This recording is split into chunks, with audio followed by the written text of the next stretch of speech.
In this tutorial we're going to look at the manufacturer environment in Fusion 360 and specifically how you can load a tools file, a machine file, and set up your model for machining with the CNC cutter here at the design studio.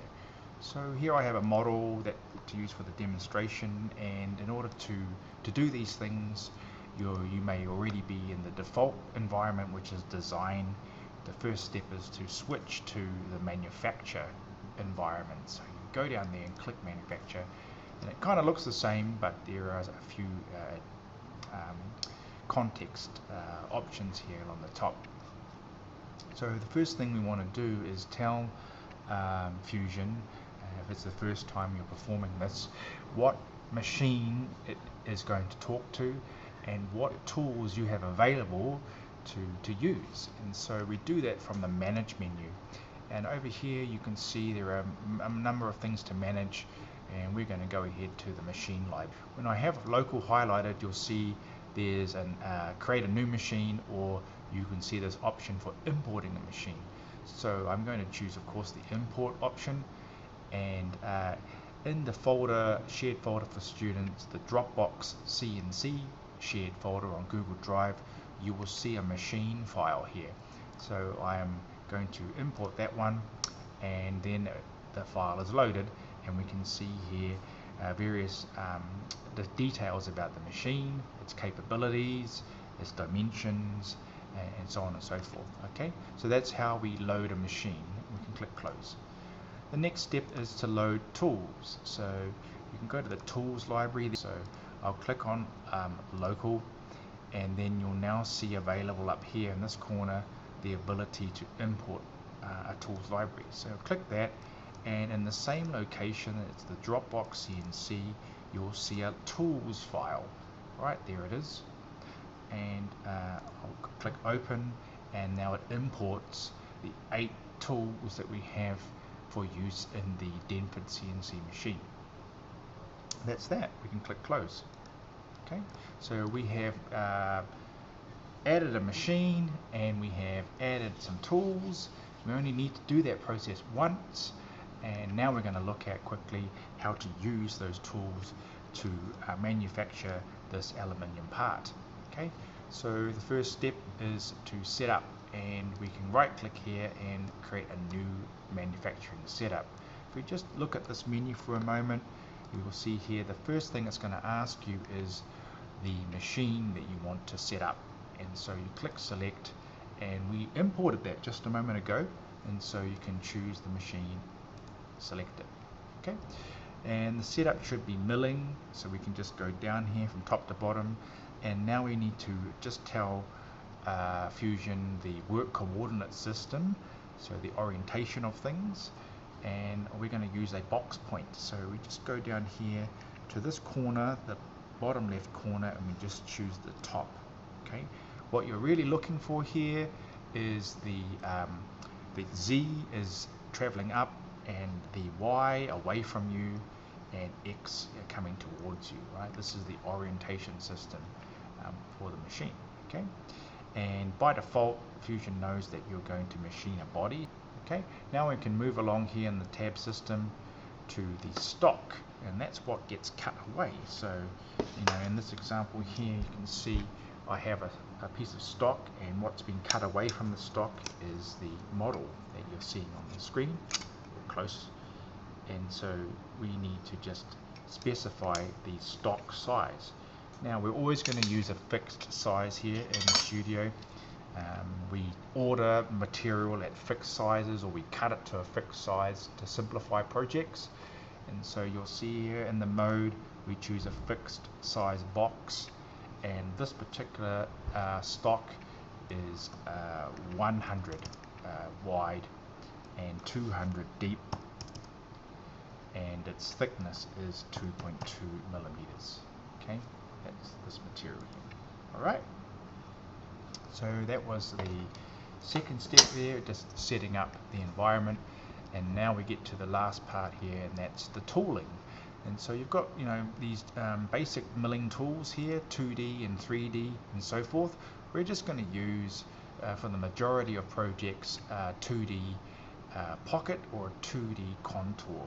Okay, so I'm going to first of all do the pockets on this model. What are pockets? If we look straight down on the model, that are these cavities here, these openings in the model. Okay, these are referred to as pockets.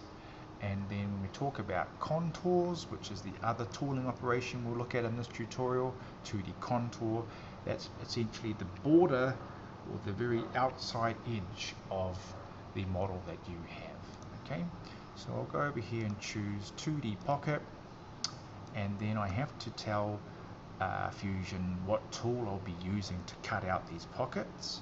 So I click select, and we go to the local library that we've imported, and we're going to select 3.2mm flat end mill. Okay, a nice small tool for this job because we have some small pockets to cut out. I'll choose select. Okay, you'll notice on the side here we have a virtual tool, a holder and a tool that's helping us understand what's going on. Alright, that's all we need to do in this particular part of the menu. We move along to the next step, and now we just tell Fusion the geometry. What exactly do we want, what pockets exactly do we want to cut out? So here I'm just going to go along and choose the bottom edges of these cavities here, or pockets. Then I'll move along to the next part of the menu. This is just showing us how the machine will move and its various types of distances. We don't often need to change those. The next tab in the menu here concerns like the number of passes and the stock to leave. We can turn off stock to leave, just leave everything here unchecked unless otherwise recommended. And then the last option in the menu here is all about different types of ways in which the tool behaves. We generally don't need to change any of these. So we can click OK, and then Fusion will do a calculation, as you can see here, and these lines and these colors are indicating how the tool behaves, how it actually cuts out the pockets. And what we can do now is actually go to the Actions menu and run a simulation. Okay, we can choose Simulate, and a Simulate menu appears. Right, so we can see turn on and off the tool. We can determine how transparent the tool is, and we can show the tool paths it's going to travel along. We want to see that. The stock itself that the model is going to be cut from, I like to leave it on, and the colorization, and even how transparent it is and what kind of material you want to be represented there. Okay, and once you are happy with that, you can then go down to the playhead here and click play. We'll begin to see, as I zoom in here, the material that's been taken away from the stock, the pocket being cut out, right? And we can move along here and see how that all occurs, and you can follow the tool path. Okay, this can be sped up down here, the simulation speed. You can go step by step if you want to review a particular point in the process. You can do that using these controls. You can see it's moving along to the last pocket operation, and again it intelligently determines the order in which to do these tooling operations. So there you go, that is the pockets done on this model. Okay, now we're going to go ahead and actually cut the model out from the stock, and as you might recall, that's a contour, 2D contour. So I click 2D contour. I'll leave the default tool that was last used. I won't change any feed and speed here. Go to the next tab, and now I need to tell Fusion the geometry, what to actually cut. So we'll go down here to this edge and give it that instruction. I'll move along to the next tab. Don't need to change any of these settings. I'll just check the passes tab though. Everything seems to be okay here. We can often use multiple depths, so this is actually only 2.2mm thick, so we could go down 1mm at a time, and that's actually a good thing to do. In this particular case, I will use a 1mm step, and then we can go to the next tab. We normally don't need to modify anything here. Click OK. Right, then we see that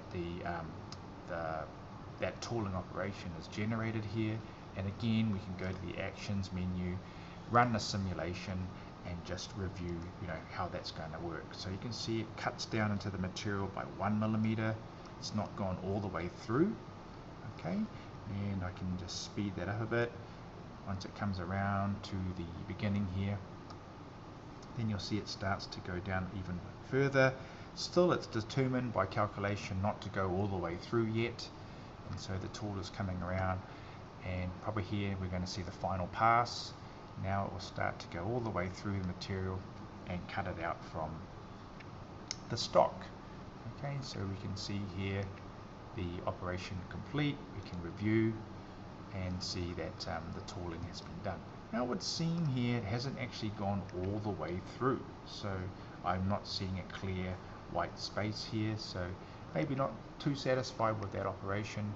What we can do again is to check on we can actually close the simulation and go over here to that tooling and edit this tooling operation, and maybe I'll just go back to that passes here and uncheck multiple depth, click OK.